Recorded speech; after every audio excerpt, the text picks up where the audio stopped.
Imagine this. You're looking for a new home. You've figured out where you want to live and you've sorted out things like budget, kitchen size, pool, garage, all that.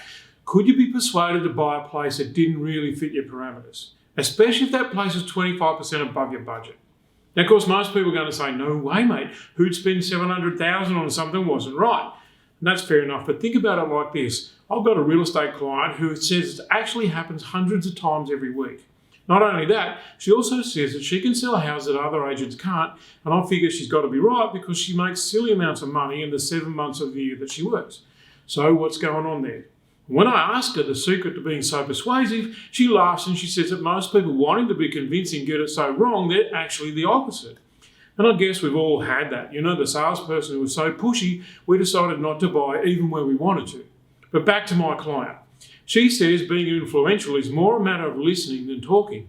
She aims to take up no more than 30% of the airtime with a client, and that she pushes that down as far as 10% in the opening stages of a conversation.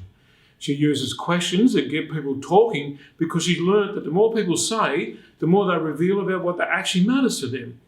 As this self-revelation takes place, she realises she's something for them that would be perfect, but it's going to cost a bit more than they planned. So she shows it to them last. She takes them to the places that fit in the budget because that's what they wanted her to do.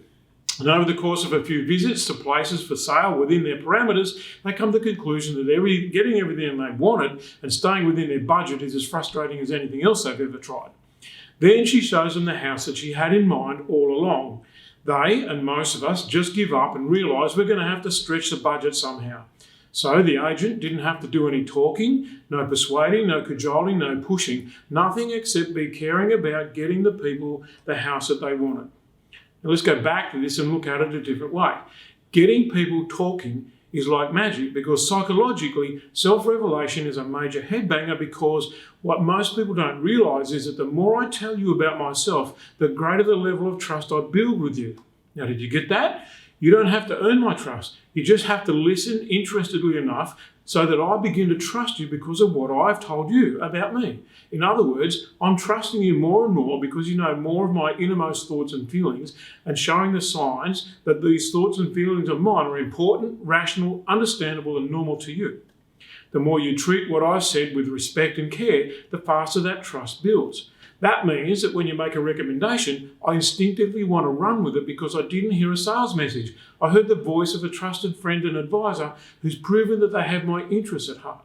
Pull this off and you become amazingly persuasive.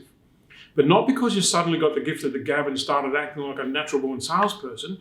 In fact, the opposite of that. Trusted friend and advisor is a privileged role, and it's also one that anyone with a heart can do without thinking about how to do it. So take that concept into any area of life that you can name, and it'll work a treat with one mighty big proviso. Whoever you're dealing with, you actually do have to have their best interests as your overriding priority. That means you have to have a sense of abundance and a belief that the right thing is the best thing for everyone. Try it. You'll like it.